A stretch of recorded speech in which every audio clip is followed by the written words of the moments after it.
Hey everybody! Today we're going to be reading chapter 36 of Exodus. And after I get done reading scripture, I'm going to explain what I think about it, how I feel about it. And I'm not an expert in scripture at all, so please do not lean on my understanding, but trust in the Lord for understanding and for guidance. And I'm reading from my Bible right here. It's the New Living Translation for those who want to follow along. And I do apologize if I mispronounce any names, places, people, or anything like that. And I'm here at my college. I'm parked in the car. I do have the car on and I do have the air on, so I do apologize if you hear that noise. It's my my first day back at college, since it's the beginning of the fall semester. So without further ado, let's get started. The Lord has gifted Bezalel, Oholiab, and the other skilled craftsmen with wisdom and ability to perform any task involved in building the sanctuary. Let them construct and furnish the tabernacle just as the Lord had commanded. So Moses summoned Bezalel and Oholiab and all the others who were specially gifted by the Lord and were eager to get to work. Moses gave them the materials donated by the people of Israel as sacred offerings for the completion of the sanctuary. But the people continued to bring additional gifts each morning. Finally, the craftsmen who were working on the sanctuary left their work. They went to Moses and reported, "The people have given more than enough materials to complete the job the Lord has commanded us to do." So Moses gave the command, and this message was sent throughout the camp. Men and women, don't prepare any more gifts for the sanctuary. We have enough. So the people stopped bringing their sacred offerings. Their contributions were more than enough to complete the whole project. The skilled craftsmen made 10 curtains of finely woven linen for the tabernacle. Then Bezalel decorated the curtains with blue, purple, and scarlet thread and with skillfully embroidered cherubim. All 10 curtains were exactly the same size, 42 feet long and 6 feet wide. 5 of these curtains were joined together to make one long curtain, and the other 5 were joined to make a second long curtain. He made 50 loops of blue yarn and put them along the edge of the last curtain in each set. The 50 loops along the edge of one curtain matched the 50 loops along the edge of the other curtain. Then he made 50 gold claps and fastened the long curtains together with the claps. In this way, the tabernacle was made of one continuous piece. He made 11 curtains of goat hair cloth to serve as a tent covering for the tabernacle. These 11 curtains were all exactly the same size, 45 feet long and 6 feet wide. Bezalel joined 5 of these curtains together to make one long curtain, and the other 6 were joined to make a second long curtain. He made 50 loops for the edge of each large curtain. He also made 50 bronze claps to fasten the long curtains together. In this way, the tent covering was made of one continuous piece. He completed the tent covering with a layer of tan ram skins and a layer of fine goatskin leather. For the framework of the tabernacle, Bezalel constructed frames of acacia wood.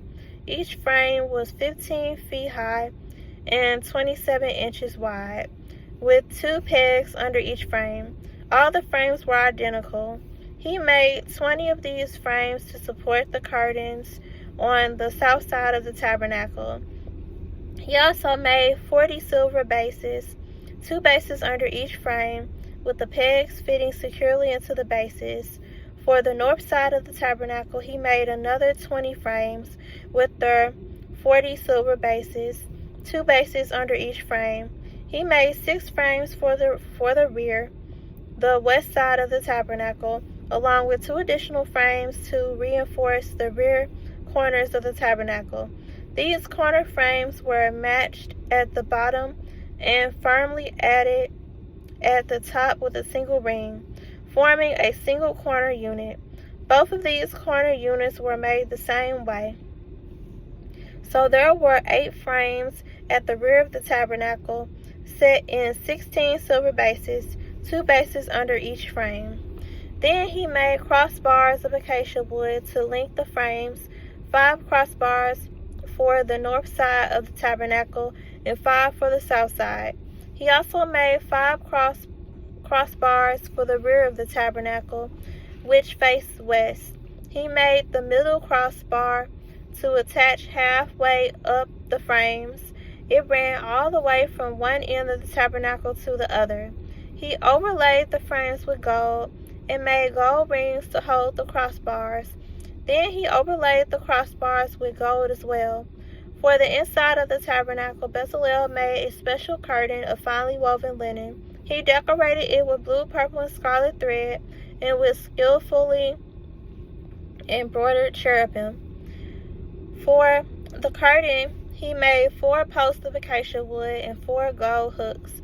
He overlaid the posts with gold and set them in 4 silver bases. Then he made another curtain for the entrance to the sacred tent. He made it of finely woven linen and embroidered it with exquisite designs using blue, purple, and scarlet thread. This curtain was hung on gold hooks attached to 5 posts. The posts with their decorative tops and hooks were overlaid with gold, and the 5 bases were cast from bronze. Thus ends the reading of chapter 36 of Exodus. So I really don't have anything to say about this chapter, because all it is just explaining pretty much how the tabernacle was built and how the people of Israel, they were, offering up all the materials and everything needed in order for the tabernacle to be built. And they offered up so much, that they literally had to be commanded not to give anymore.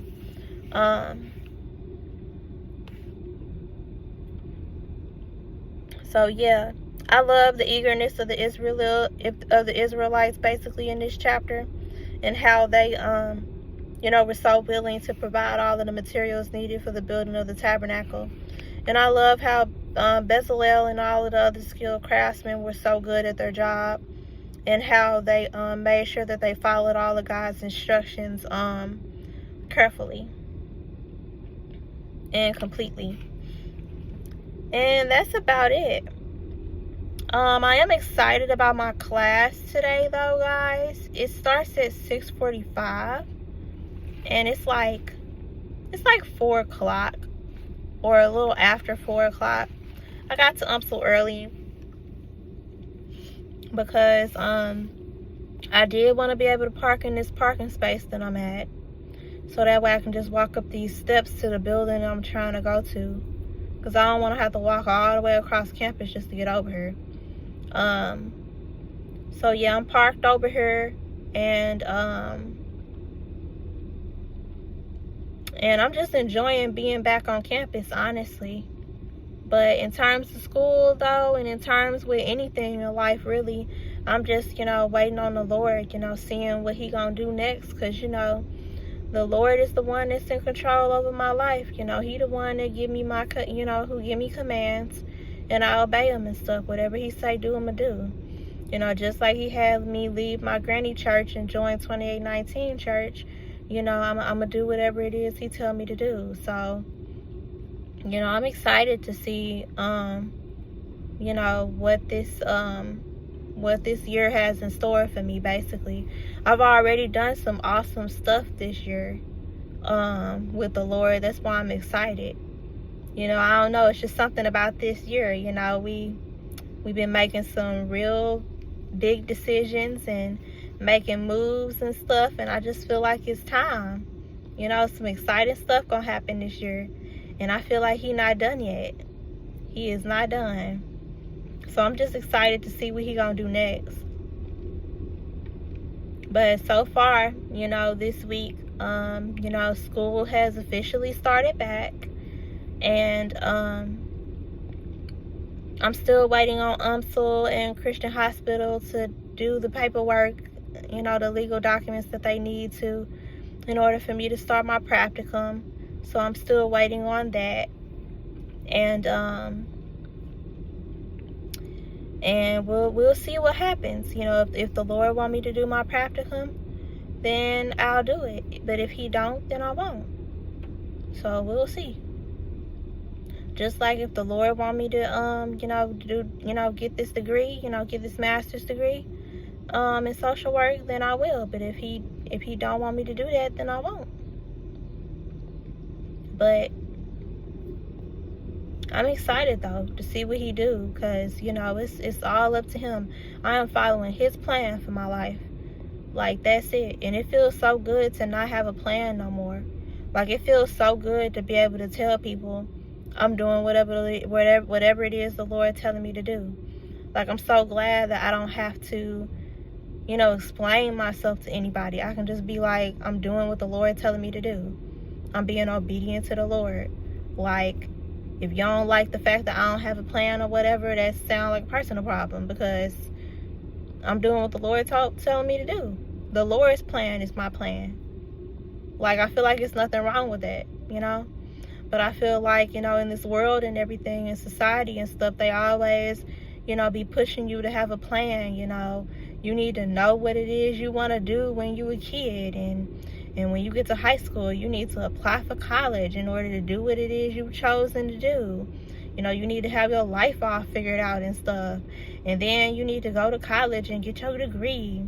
And then you need to, graduate and start working in your career. And then you got to be a slave to the system and work in your career for more than 30 years.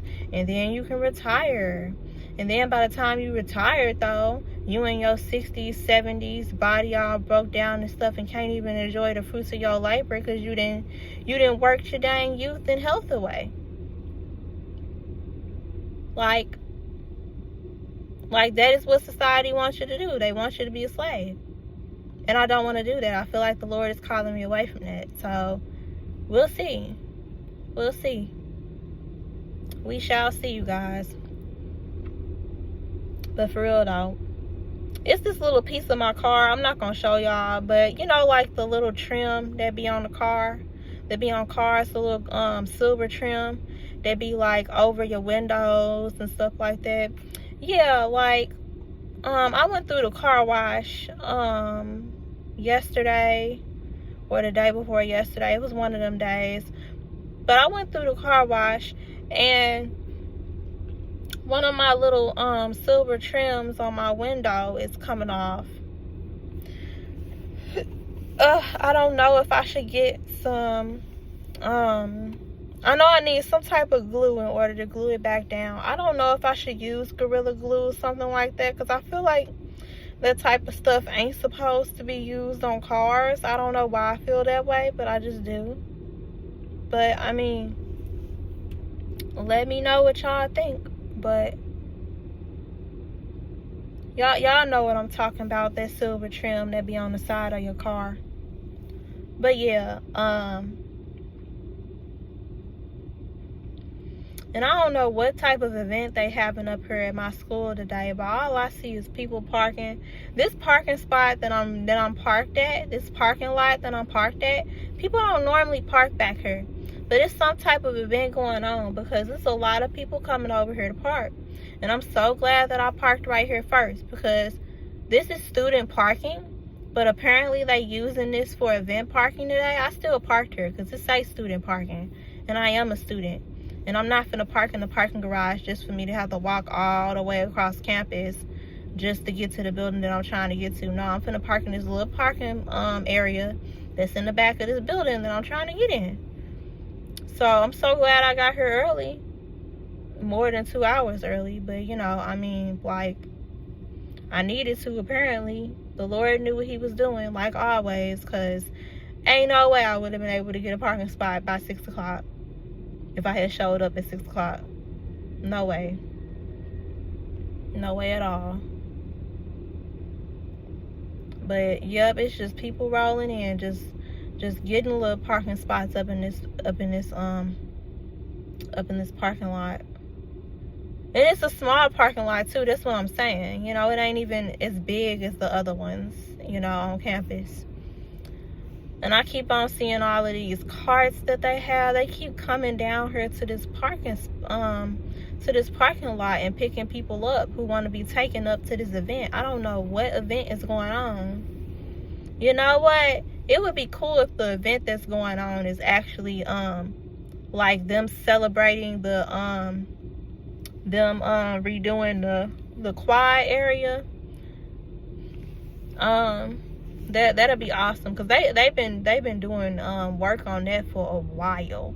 Like, it's been a little minute. I feel like it's been a year or two that they've been working on that. So it'd be awesome if it's finally finished and done. That way students, you know, we could just, you know, park anywhere and just walk through the quad to get to whatever building we need to again, because they've had it, you know, blocked off for like a long time because they've been working on it. They was building another elevator. They were updating all of the elevators and stuff on campus, I think. So that's why. But yep, I'm excited about what the Lord has to offer me, you know, any new opportunities, and just where He taking me in life. Like, I'm really excited, and I can't wait. I just can't wait to cut off what I need to cut off, let go what I need to let go of, and move on and move forward and go to where He is calling me. I can't wait, like, for real. But right now I'm looking at this popcorn that I got. It's that Indiana popcorn I was telling y'all about. I got some of that. I ate half of it yesterday while I was watching. I forgot what I was watching on Netflix, but I was watching some on Netflix or on YouTube, and I ate half the popcorn. So, and then I got some Panda Express. I got the plate with the rice, and then I got double orange chicken. And then I love how they gave me some teriyaki sauce, because I straight up put that on my rice and it was real good. But I got some chicken left, and I'm gonna eat that a little closer to time, you know, for me to you know, go up there to my class. I think I'm gonna eat the rest of this chicken at like 6 o'clock or something, and then I'm gonna walk up the steps to get to class. I think I'll walk up the steps to get to class at like, I don't know, 6:25 or something like that. And then I got my popcorn with me, so I might just munch on that until it's time as well. But yep, I'm just chilling. Yep, just chilling. But thank you guys so much for listening. And oh, before I leave, today is Wednesday, so you guys are gonna see this tomorrow on Thursday.